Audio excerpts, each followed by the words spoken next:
Shop. Sorry about that. How many of you think you're going to be able to understand what I'm saying? Wunderbar!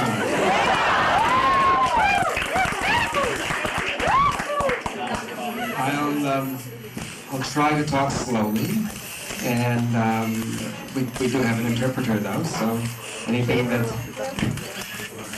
doesn't come out of my mouth correctly will be interpreted. Let me tell you first about what's happening with Star Trek, and then we will open it up for discussion, and you can ask me any questions you might have. As you know, Star Trek 6 was supposed to be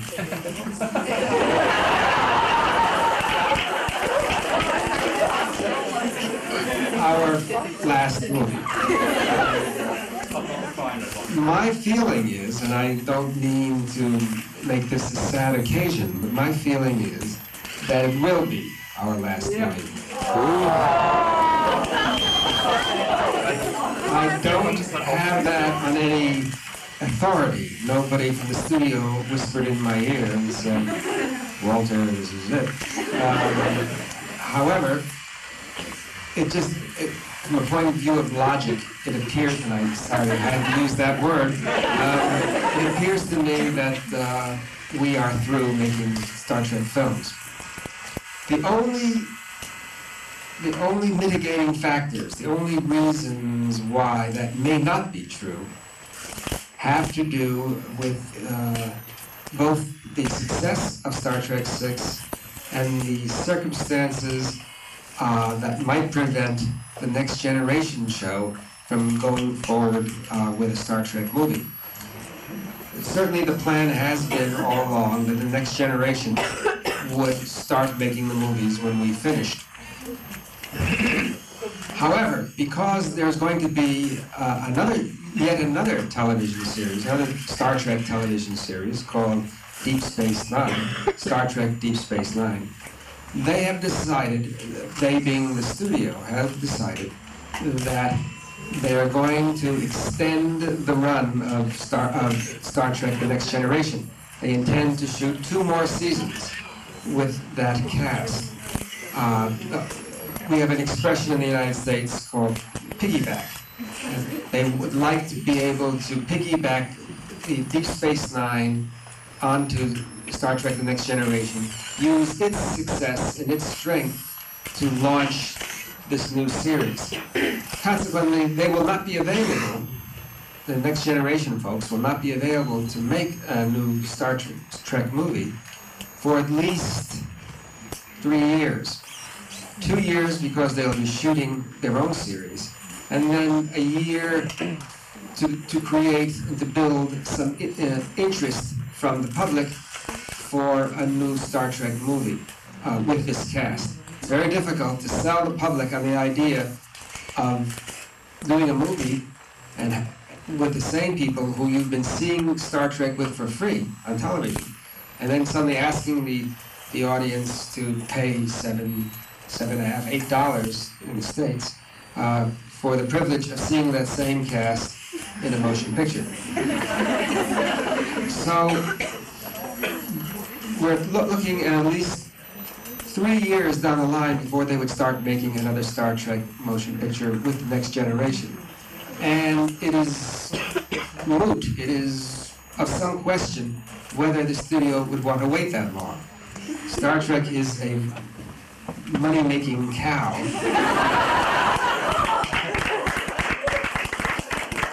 And it's, as I say, it's open to discussion whether Paramount would want to wait for 3 years before they can start milking that cow again. So there's that. That's the first issue. That's the first consideration. And the second one is having to do with our success with Star Trek 6. As you recall, Star Trek 5 didn't do very well for lots of reasons. Not the least of which was that it wasn't a terribly good movie, alas. And the feeling was that if that was the case with Star Trek V and Star Trek VI, certainly, although an improvement might not be of an improvement of such magnitude, such gain, that it would warrant reconsideration of about making another movie with this group. We grossed, our box office for Star Trek VI was about $74 million domestically in the States. The Star Trek V did 52 million. So that's a considerable improvement. On the other hand, the talk all along was that would have to do about 100 million domestically before the studio would think about doing another film with us. But a very interesting thing has occurred, and that has to do with the foreign box office. Foreign from our point of view. International box office. Whereas typically we have been able to earn between $4 and $10 million internationally, which is considered very modest box office internationally. This motion picture is doing surprisingly well, and the sense is that we will probably do between $25 and $30 million internationally.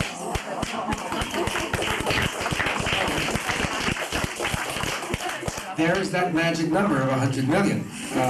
You add those two figures together. Now, again, nobody has told me, that if a particular number was achieved, if a particular amount of money was made, that would automatically, determine that they would go forward with another Star Trek movie. So this is just what we call conjecture. This is just my guess that it might be a factor for them to reconsider. So the two factors you have are success, box office success worldwide, and the fact that next generation people are not going to be available to make a movie for a couple of years, for 3 years. All right, so that's where we stand. I have no other information. We're all guessing back in the States. We do think, however, that because the Star Trek movies that were most successful are Star Trek II, 4, and 6, the idea is to probably skip number 7.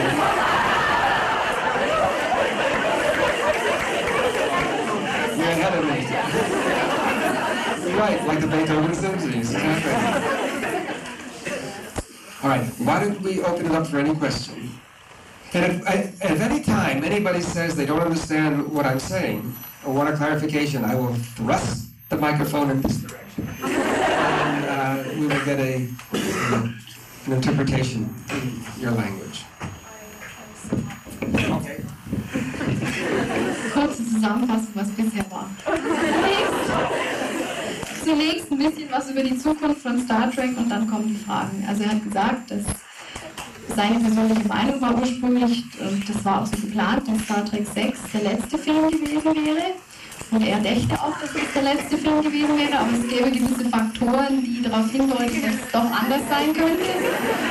Und zwar zum einen der enorme Erfolg von Star Trek 6. Also er hat sehr viel mehr Geld gemacht als sein Vorläufer. Das war das, warum er am Schluss auch gesagt hat, 2, 4 und 6 waren gut. Sie würden vielleicht 7 auslassen und mit 8 weitermachen. Weil anscheinend nur die geraden Nummern gut sind. Und zum anderen, auch der internationale Erfolg war sehr groß, was inzwischen, also es scheint darauf hinzudeuten, dass er also fast $100 Millionen einspielt, Star Trek 6. Der andere Punkt ist, dass ein Plan gewesen wäre, wenn die alte Crew aufhört, dann macht Next Generation einen Film, aber die Next Generation soll als TV-Serie noch fortgesetzt werden. Die haben entschieden, dass sie wahrscheinlich noch 1, 2 Seasons dranhängen. Das heißt also, die können zunächst keinen Film machen, weil sie mit Fernsehen beschäftigt sind. Questions, yes. Yeah. How do you like William Shatner? Sorry,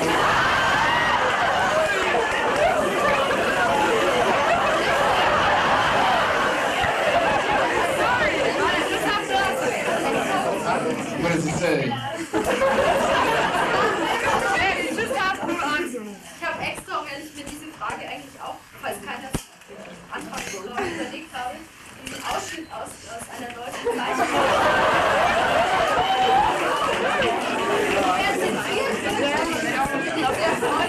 Maybe she lost it.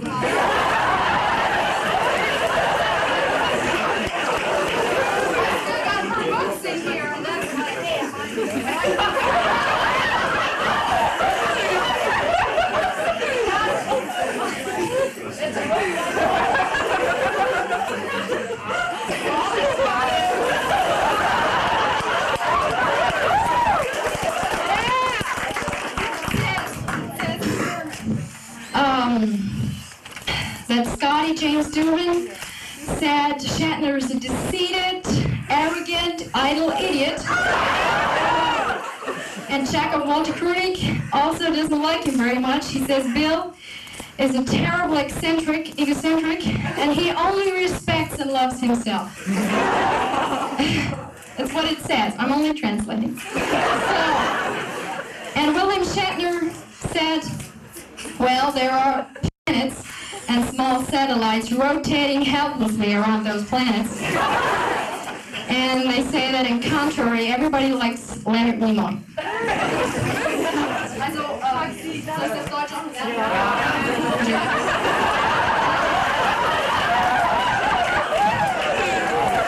Also Scotty James Doohan sagt über William Shatner, Shatner ist ein eingebildeter, selbstgefälliger, arroganter und eitler Idiot. Checkov Walter Koenig lässt auch kein gutes Haar an seinem Captain. Bill Shatner ist ein schrecklicher Egozentriker. Er respektiert und liebt nur sich selbst. Shatner schoss zurück, einen passenden galaktischen Vergleich benutzen. Es gibt kleine Planeten, es gibt Planeten und kleine Satelliten, die hilflos um diese Planeten rotieren. Interessant im Gegensatz war, dass Mr. Spock Leonard Nimoy beim gesamten Team sehr beliebt war. Also Kommentar. Well, I'm not going to deny having made some comments that were not necessarily flattering. On the other hand, that translation is not necessarily accurate as well. What I said about Bill was that he was very self-involved. Self-involved means that he's very concerned about himself. And as a consequence of that, as a result of being so self-involved, he sometimes neglects to understand, neglects to see how his actions affect that of others, those of others. If he wants to restage a scene because he'll look better in it, because he thinks it'll help the movie, he doesn't understand that when he restages something that has already been set up by the director, that he is affecting the performances of the other people. We'll start a scene, and the director will say, okay, I want Checkov over here, and I want Scotty over here, and Bill, you'll be over here, and the camera's over there, mind you. And we'll get, Nick,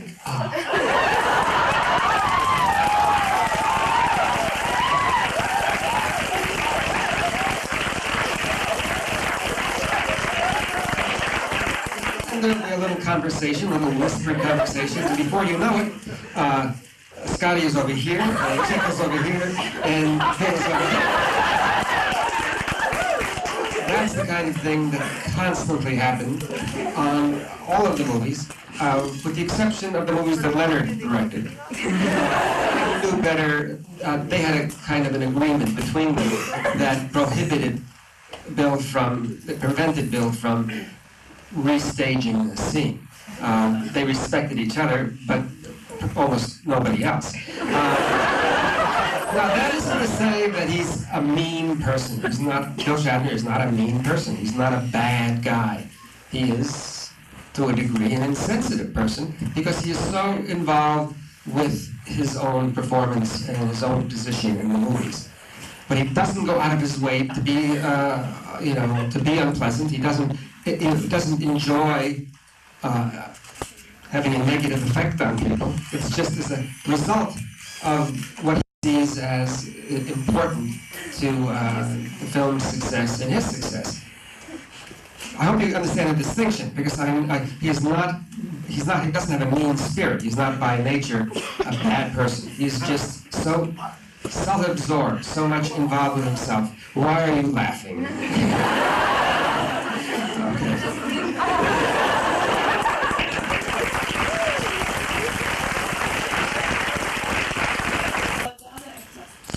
we do when Bill tries to... No. Why not? Because we can't do that because we don't have the power. There comes, with stardom, and with being the star of the show, comes a degree of power. And the studio wants to please the people who have the most power, the stars. Bill, Leonard, and to a lesser degree, DeForest, Kelly, are the people who are the stars of our project. We just don't, we are not in a position to either countermand what they say. I did once. I was the only one who's ever done that during the shooting of a movie, and I did it on Star Trek 2. As a consequence of that, we didn't speak the entire time we made Star Trek 3. We all grumble about it. We're all, we discuss it amongst ourselves and are not happy that the situation is as it is. But it is truly, it's like, even though he is not supposedly our boss, he is supposed to be a contemporary, one of us. It doesn't work out that way in reality. In reality, he has more power than we do, and what he wants to have done will be done before other considerations. He's the captain. That's right. You can translate that too? Die Frage war, ob auch Szenen rearrangiert und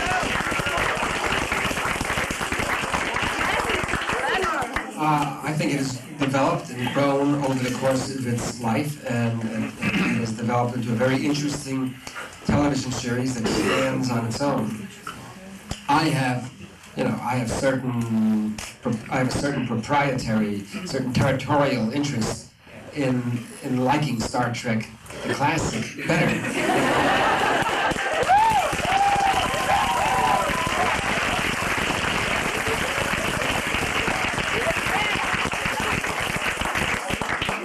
So, if it came to maybe if I had to make a choice, I would certainly choose our show over the other. I think the way our characters, our principal characters, the main characters, the characters of Kirk and Spock and McCoy and Scotty are developed, are more, to my way of thinking, bear in mind, are more interesting. The characters are more interesting.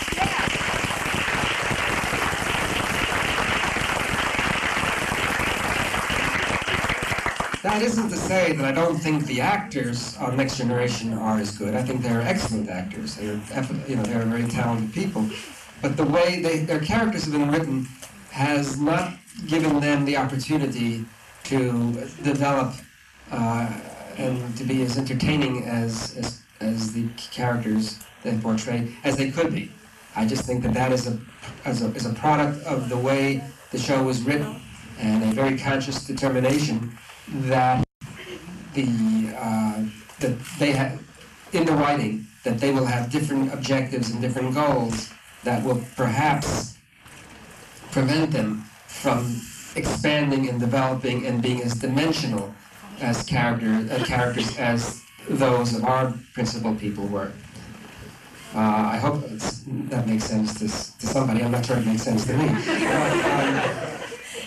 In summary, I like Next Generation. I think their stories have become very interesting and very entertaining stories. But I still like the characters of our main cast better.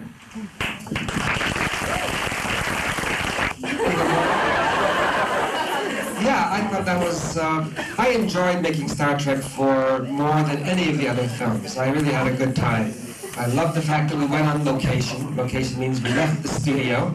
We went to shoot, on the streets of San Francisco, aboard an aircraft carrier in San Diego. All of that made a much more exciting adventure. Just as an actor, I had more fun doing it. There were certain hazards involved in shooting Star Trek 4, not the least of which had to do with the real Marines that we used. The people who played the Marines were in fact Marines. And when they chased me across the deck of the ship, they were really chasing me. There's a certain mentality to the military mind, and particularly to Marines. I can tell you, I mean, they are programmed. They learn to obey orders and to do whatever is required to succeed. But that's admirable in war. It's not necessarily admirable when they're told, chase that guy over there who's playing a Russian, you know? And in fact, when Leonard said he wanted me to race across the deck of the ship, and they were going to chase me, and I said, how fast do you want me to go? He says, well, you know, go as fast as you can. Well, I had plenty of incentive, you know. I saw these guys back there, you know, kind of pawing the earth, getting ready to charge, and I will certainly endeavor not to let them catch me. But I noticed at the same time that the camera was mounted on what we call a dolly, which means that they were going to roll backwards as I ran and try to keep me in focus. And I'm coming this way, and they're backing up like that. And I thought there was no way in the world they were ever going to be able to roll backwards fast enough to keep me in the camera lens. And I mentioned this to Leonard, who looked at me and let the eyebrow go up. Walter, just run. Well, now I had a double incentive. One, to make sure these guys back here didn't catch me. And two, to prove to Leonard that he couldn't possibly move the camera that fast. So when he said action, I took off. I passed that camera as if it was standing still. There's no way in the world they were going to catch up with me. And of course, he had to say, cut, and called me over, and a little bit embarrassed. Walter, I think we're going to need to have you go a little slower. So I said, that's fine, as long as they go a little slower too. The reason why I was concerned was because earlier we had shot a scene where we shot it backwards, in fact. This was the scene that we shot earlier was one that was really taking place in the story a little later. It's where I have been captured. And I'm surrounded. You know, I'm saying, Scotty, now would be a good time to get me out.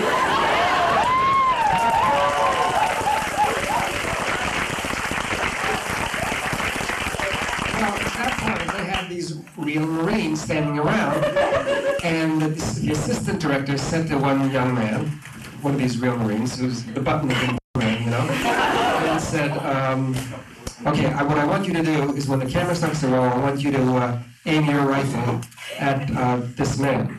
But first he said to me, he says, what's your name, son? He said, Jones, sir! And he said, no, let's relax here. What's your first name? Jones, sir! And you can see it, you know, the mechanism was in place. She says, okay, Jones, sir. When the camera rolls, aim your rifle. He says, yes, sir! He says, okay, action. He goes, arm the weapon. Arm the weapon and put it against my head. Now you understand why I was going back and let this guy's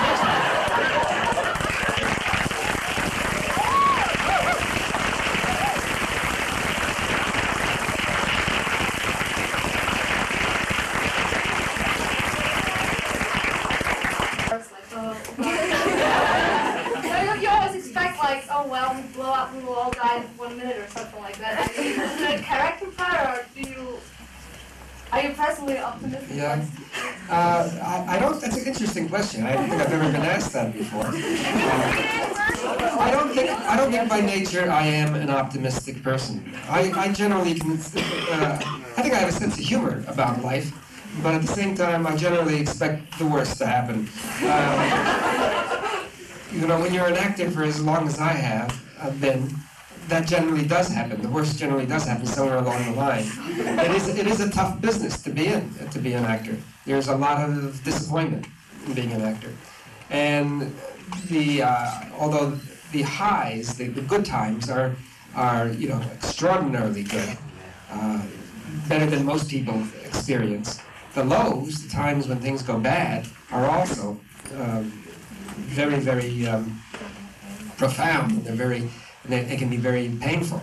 So I'm always waiting for we have an expression, the other shoe to drop in my career, and I suppose that kind of generalizes to my life beyond acting as well. But that doesn't mean that I don't have a sense of humor about things. I mean, at the same time that I'm expecting something bad to happen, I'm also laughing about it, I think. In regard to Star Trek, when we were shooting Star Trek II, we shot all of the scenes aboard the Enterprise and on the bridge. Those scenes were shot first, and they were shot in sequence, one after the other, as they occurred in the story. If you recall, I wasn't on the Enterprise at the beginning of the story. I was on the Reliant. So I didn't actually start shooting on the show until after they had begun working, after about 2 weeks. Everybody else had been working together for 2 weeks, and then I came aboard for the scene where I come out of sickbay and come onto the bridge and say, "Can you use another hand, Admiral?" They've been cleaning out my ear. Well, and I hadn't worked with the cast for a couple of years because there was that much time between Star Trek II and Star Trek I. And I was a little nervous. I was a little, concerned. I wanted to make sure that it worked well and that the scene went well. And I was sitting in the elevator, trying to prepare before I came on to feel what I was supposed to be feeling, when one of the people came up to me and with a bandage and said, "We have to put this bandage over your face, over your ear, to show that you have had surgery on your ear when you make an appearance, when you enter the bridge in the scene." So they put this thing over my face. I didn't get a chance to see what it was. Over the side of my face and over my ear. And I said, "Okay, thank you. I don't want to be distracted. Let me work." So I was back there thinking, okay, I've just come from sick bay. My sense of balance is probably a little weak since they've been working on my ear. But at the same time, I have this strong feeling of loyalty to my crew and to my ship. And regardless of the danger, I was going to be brave, and I was prepared to help my teammates, my crew members, deal with this very serious situation. So, staying here thinking about it, getting involved. The elevator doors open, I step out. Before I can get the first word out of my mouth, everybody is laughing. Tears are rolling down Mr. Spock's face. Captain Kirk is like this. Well, what is the first thing you do, guys? Right?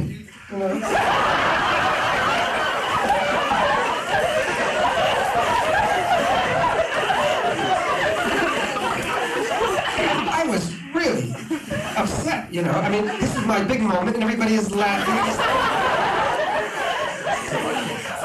What happens is, Bill said, "I'm not going to do the scene until they change that bandage." The bandage. You know what the bandage was? The bandage was a falsie, a woman's breast.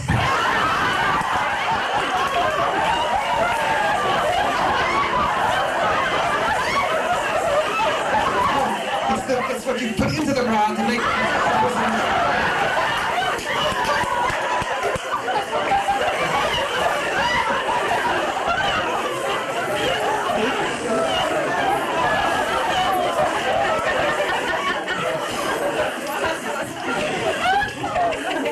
It wasn't done as a joke. The man who made this bandage thought this was a wonderful idea.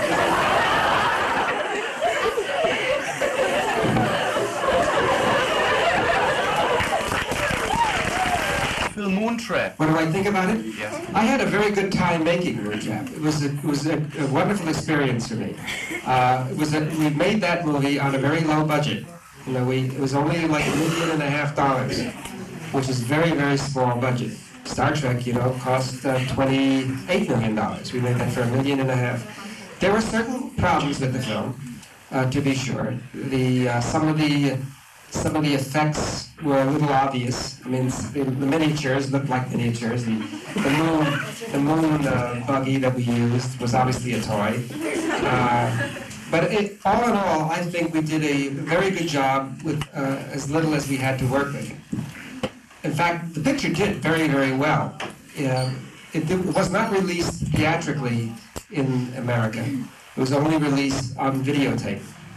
And without the advanced publicity of a theatrical release, without the opportunity for having been seen in the theaters, the picture, the sale of the movie on videotape was very, very strong, and the rental was very, very strong. It was in the top 40 when it was released, top 40 in rentals for 6 weeks in a row. And that's quite good for a film that had not had a prior history of a theatrical release. There has been a considerable amount of talk about doing a sequel, a second Moontrap movie. A script has been written, which explains some of the things that were not totally clear in the first film. But they are running into the problem of raising the money. This picture is more ambitious. It means it would cost more, probably $5 million instead of $1.5 million. And there have been several false starts where they thought they had the money and they'd be able to make it, and then something happened and the deal fell through. So right now the picture is ready to shoot, and if anybody would like to volunteer a few dollars or Deutschmarks, maybe we can raise the money for the film. What made you decide going on with your acting and not going on with your psychology? I just read that you studied psychology for several years, and it's, yeah. Are you a psychologist? Yeah. Well, I thought originally I wanted to be a doctor of psychiatry. I wanted to be a medical doctor. And I discovered that my talents for physical sciences, like organic chemistry, etc., was very limited. I wasn't a terribly good student in that area. So I switched to psychology and graduated with a degree from UCLA in psychology. But somewhere along the line, I made a determination for myself that psychology was the thing I disliked doing least, as opposed to the thing I wanted to do most, which is not a very strong recommendation for a career. I needed to feel more in touch with a career than I did with psychology. I thought it was, when I started working in that area, when I started studying in that area, I thought that would be a promising career for me. Although I did well in all the psychology courses I took, it ultimately it didn't keep me up entirely. And I felt that I should at least try to do that which was the most exciting. Psychology seemed a lot easier to me to pursue a career as a psychologist than it was to be an actor. And I think the only reason why I didn't even at an earlier time, consider being an actor is because I thought the chances of my succeeding were not very great. That's the pessimist in me, you know. But I had one teacher at UCLA who I took acting classes from, and he felt that I had some ability and that I should pursue the acting career. And now, since I had no responsibilities to anybody but myself at that time, I didn't have a family and I didn't have to support anybody, that I should give myself that chance to work in the field that I found the most joy. And I have never regretted that decision. Yeah.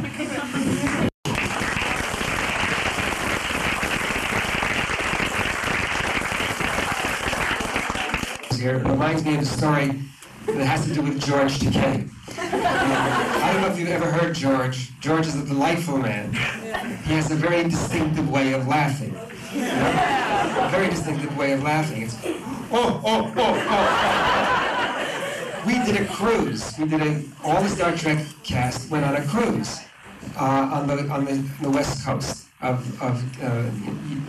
North America, towards Mexico. And everybody on the cruise, all the people on the cruise were Star Trek fans, because they had signed up to do this, with the exception of 4 people from France, who spoke absolutely no English. And somehow they had found themselves in the middle of all these Star Trek fans, with all the costumes and the pointy ears and all that. Well, they'd come to dinner every night, and this big dining room, and something would be said, and George would laugh, And then what happened was that as the cruise progressed, everybody started to pick up on that, and when George would walk into the dining room, everybody would laugh like George. These 4 French people were totally confused. And they had the stateroom right next to me. The walls were paper thin. You could hear everything that was said on the other side of the wall. One night I'm lying in bed and these 4 people walk in and they're talking in French. They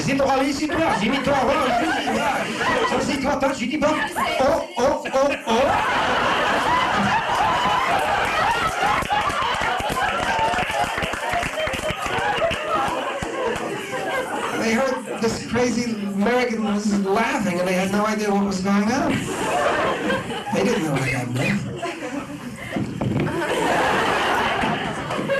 But I don't speak French.